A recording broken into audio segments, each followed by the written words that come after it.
오늘은 시작을 선포하신 말씀에 담긴 진리, 이런 제목으로 말씀을 선포하겠습니다.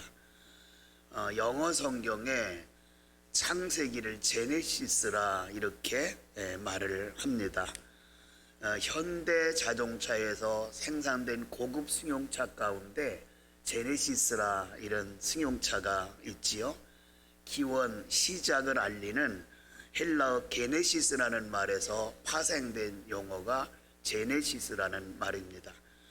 아마도 현대차에서는 새로운 개념의 자동차를 창조했다라는 의미로 제네시스라는 이름을 붙인 것 같습니다.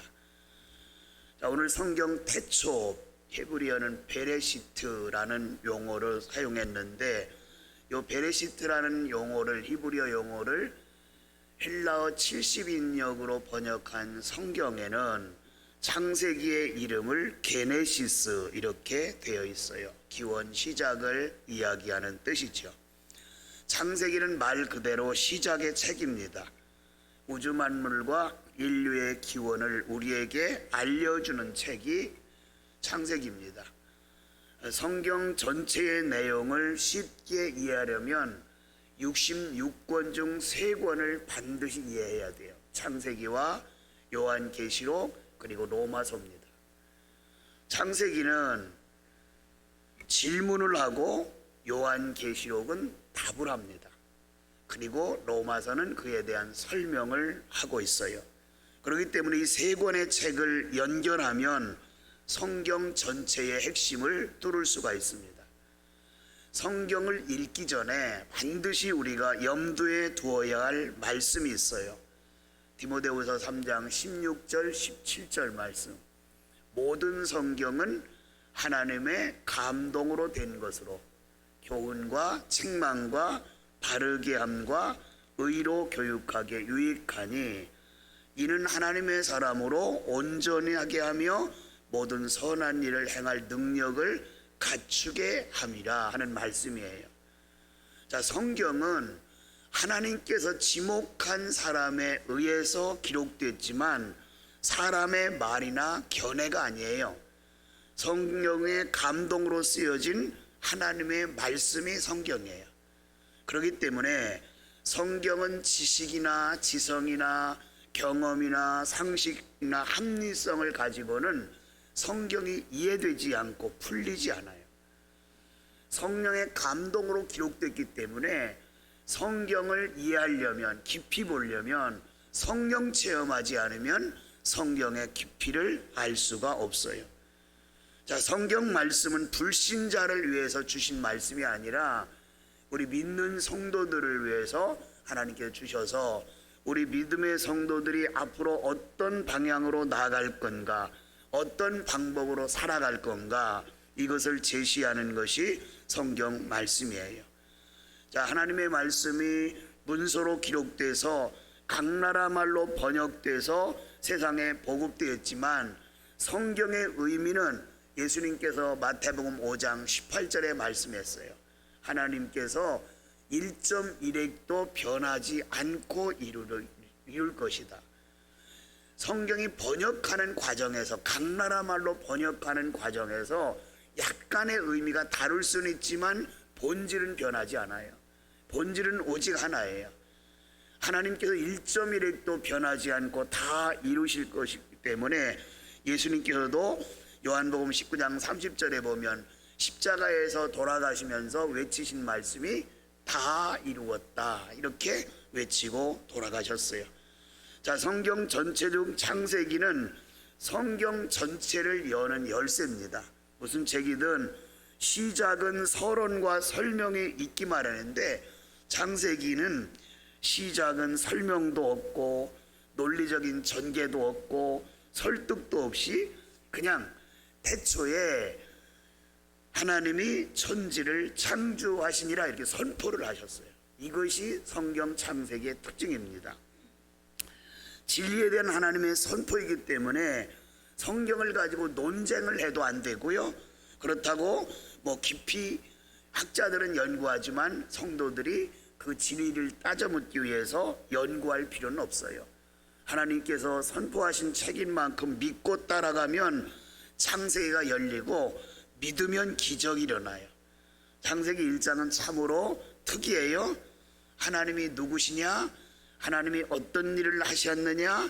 하나님의 본질은 뭐냐? 이런 이야기가 없어요. 그냥 창세기 1장 1절에 주어는 하나님이에요. 태초에도 빼고 천지를 창조하지라 빼면 하나님만 남아요. 하나님만. 인간에 대한 말은 후에 나오죠.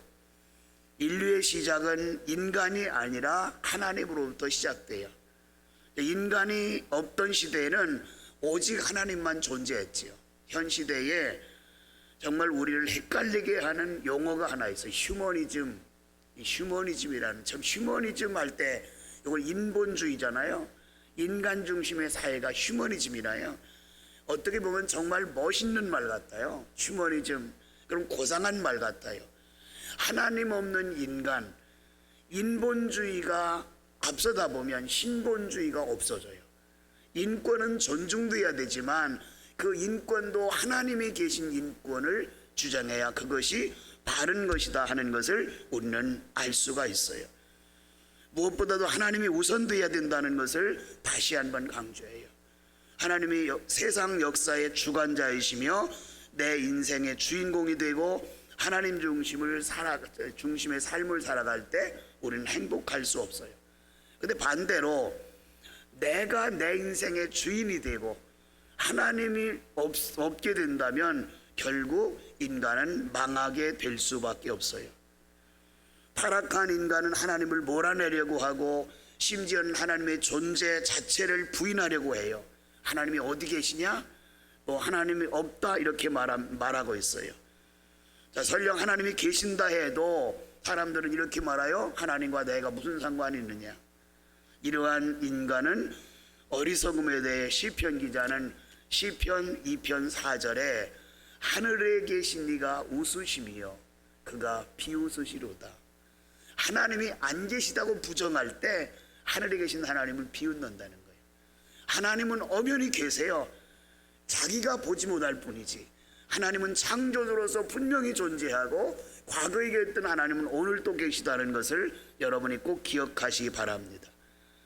성경의 시작, 세상의 시작, 인류의 시작을 알리는 첫 번째 말씀에 담긴 진리가 무엇인지 오늘 살펴보겠습니다. 첫째, 시간의 주인은 하나님이시다 하는 진리가 담겨 있어요. 자, 아까 태초라는 말을 히브리어로 베레시트 이렇게 말해서 시작이라는 뜻이죠.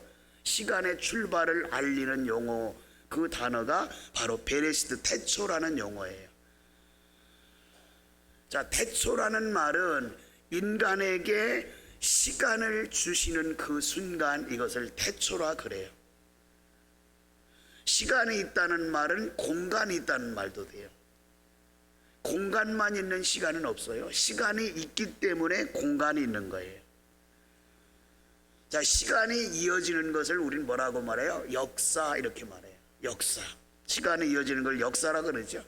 그 역사 속에서 하나님께서 개입하신 것을 하나님의 역사, 하나님을 빼고 인간만 논한 것을 인류 역사 이렇게 말해요.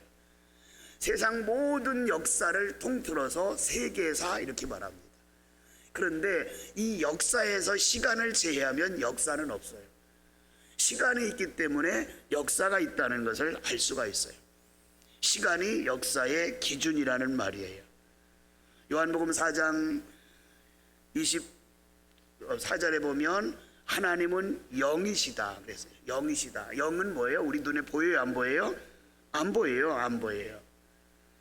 하나님께서, 영이신 하나님께서 우리 인간에게 주신 것이 시작인데 우주 만물을 창조할 때부터 이 시간이 시작됐어요. 시간과 공간은 피조물에게만 필요한 것입니다. 인간을 이해하려면 시간을 이해해야 돼요. 시간 이해는 곧 인간 이해예요. 참 어렵지 오늘 설교가. 시간이 이해될 때 믿음도 이해돼요. 왜냐하면 시간은 하나님께서 인간에게 주셨지만 시간은 내 것이 아니에요. 착각하면 안 돼요. 하나님께서 우리에게 시간을 주셨어요. 그런데 시간은 내 것이 아니에요. 개개인에게 다 시간을 주셨지만 하나님께서 내게 주어진 시간 끝났다 오라 하면 가야 돼요. 만약에 시간이 내 것이라면 죽을 사람 아무도 없어요. 내 시간 내가 맞추면 되는데 시간은 내 것이 아니기 때문에 하나님께서 우리에게 일정 시간을 주셨기 때문에 하나님이 허락하신 시간이 끝나면 우리는 당연히 갈 수밖에 없는 것이 인간이에요. 에베소 5장 16절에 사도 바울을 통해 하나님께 이렇게 말씀하세요. 세월을 아끼라. 때가 악하니라. 자, 이 말을 원문대로 말하면 세월을 아끼라는 말은 시간을 사라 그런 뜻이에요. 시간을 사라. 우리에게 똑같은 시간을 주셨는데 그 시간을 아껴 쓰라는 거예요. 내 마음대로 허비하지 말라는 거예요. 시간을 허비하는 것만큼 어리석은 사람은 없어요. 왜냐하면 내게 주어진 시간만큼 내가 살아갈 수 있는데 그 시간을 악한 사단이를 위해서 사용하든지 허랑방탕하고 산다면 결국 내가 손해예요. 그래서 시간을 아껴야 돼요. 자, 내 시간과 내 시간, 하나님께 내게 허락하신 시간과 하나님의 시간이 접붙여진 것을 영생이라 그렇게 말해요. 내 시간과 하나님의 시간이 접붙여진 것을 영생. 그러면 구원받은 나와 하나님의 시간이 접붙여졌을 때 영원히 살 수 있는 영생에 우리가 들어가는 거예요. 그래서 우리가 반드시 기억해야 돼요. 시간의 주인은 누구시라고요? 하나님이세요. 내가 시간의 주인이 아니에요. 착각하면 안 됩니다. 이것이 태초에라는 말씀 속에 담긴 진리예요. 두 번째, 인생의 소유권은 하나님이세요. 시간은 하나님 것이라 그랬어요. 내 인생도 마찬가지예요. 인간에게는 소유권이 없어요. 부모라 할지라도 내 몸에서 낳은 자녀라 할지라도 그 소유가 내게 아니에요. 내 밑으로 호적이 됐지만 자녀들도 내 밑으로 호적된 것은 분명해요. 그러나 그 자녀의 소유권은 하나님께 있어요. 내게 잠시 맡겨주신 것뿐이에요. 그래서 자녀의 생명까지도 내 마음대로 할 수 없어요. 소유권이 내 것이라면 자녀의 생명도 내 마음대로 할 수 있어요. 그런데 그 소유권이 내게 있지 않아요. 그래서 어떤 사람은 부모 앞에서 부모를 이 세상에 두고 먼저 가요. 소유권인 그분이 오라 하면 갈 수밖에 없는 거예요. 우리는 이것을 분명히 알아야 돼요. 사람은 어느 때 가장 실망할까요? 내 것을 잃어버릴 때 실망해요. 내 것을 잃어버릴 때. 그렇잖아요? 건강이 내 것이라고 생각하기 때문에 잃어버리면 실망해요. 돈이 내 것이라고 생각하기 때문에 잃어버리면 실망해요. 그런데 내 것이 아니라고 생각할 때 가치관이 바로 되면 그 잃어버린 것 때문에 실망하지 않아요. 어쩔 수 없이 내 것이 아닌데 뭐. 어쩔 수 없이 그건 하나님 것인데 이런 개념을 가지고 살아야 돼요. 하나님께서 우리에게 주신 권한은 생명은 내 소유가 아니라 하나님의 소유인데 일시적으로 우리에게 맡겨주었다 하는 것을 우리는 기억해야 돼요. 창조라고 하는 것은 오직 하나님의 영역이에요. 인간은 창조할 수가 없어요. 창조라고 하는 것은 없는 것을 있게 만드는 것이 창조예요. 우리 과학자들이 무엇을 연구하고 개발하는데 그건 창조가 아니라 개발하는 거예요. 하나님께서 주신 어떤 물질, 원소 같은 물질, 보이지 않는 그것에서 새로운 것을 개발하는 것이 인간이지 창조할 수가 없어요. 창조는 하나님만이 하실 수 있는 거예요. 이거를 우리는 착각하면 안 됩니다. 그런데 어리석은 인간은 하나님과 동일시하려는 심성을 가지고 있어요. 그래서 내가 만든 것을 마치 창조한 것처럼 착각해요. 할 수가 없어요. 인간은 유한합니다. 아무리 뛰어난 사람도 사람은 발견하고 발명하고 개발할 뿐이지 창조할 수 없어요. 모든 소유권은, 모든 주권은 하나님께 있다. 이것이 바로 오늘 창세기 1장 1절에 담긴 진리예요. 마지막 세 번째로, 나를 끝까지 다스리시는 분이 하나님이세요. 보세요. 여러분과 제가 수십 년 전에 이 땅에 오셨어요. 그러면 여러분과 저를 천국 갈 때까지 누가 다스려요? 하나님이 다스려요. 하나님이 다스려요. 하나님께서 태초에 하나님께서 천지를 창조하시니라 완료형 같지만 그것이 아니에요. 진행형이에요. 창조하셨고 여러분과 저를 창조하셔서 이 땅에 보내셨고 다스리신다. 이렇게 진행형으로 나가는.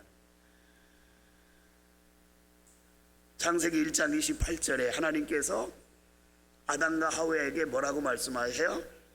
생육하고 번성하라, 다스리라, 그렇게 명령하죠. 생육하고 번성하라, 그리고 다스리라. 그래요. 사람에게 주어진 것은 이 땅을 다스리고 정복할 책임이 있는 거지 나는 다른 일을 할 수가 없어요.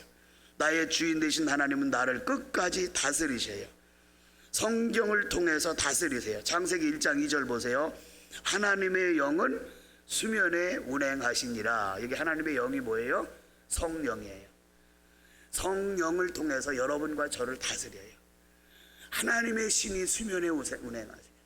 물론 이 신이 오순절 마가 요한의 다락방에서 다시 임해서 초대교회 성도들이 성령의 능력을 힘입어 살아갔고 여러분과 저도 지금 성령의 능력을 힘입어서 여기까지 왔어요. 여러분, 우리가 왜 하나님을 못 만나는지 아세요? 따지기 때문에, 논쟁하기 때문에 못 만나요. 하나님을 만나기 위해서는 하나님을 인정하고 그분의 위대하심, 그분의 영원하심을 선포하며 감사하며 찬양하면 하나님도 언제나 내 편이 되시고 나와 함께 하세요. 하나님에 대한 믿음, 진리의 하나님을 믿는 믿음을 가지고 창세기를 접근하면 성경 66권을 모든 문제가 잘 풀려나가요. 하나님은 시간의 주인이세요. 하나님은 인생의 소유권을 가지신 분이에요. 하나님은 세상 끝날까지 여러분과 저를 다스리시는 분이에요. 진리 안에 살면서 여러분과 제가 하나님께 영광을 돌리는 복된 성도가 되기를 주님의 이름으로 축원합니다.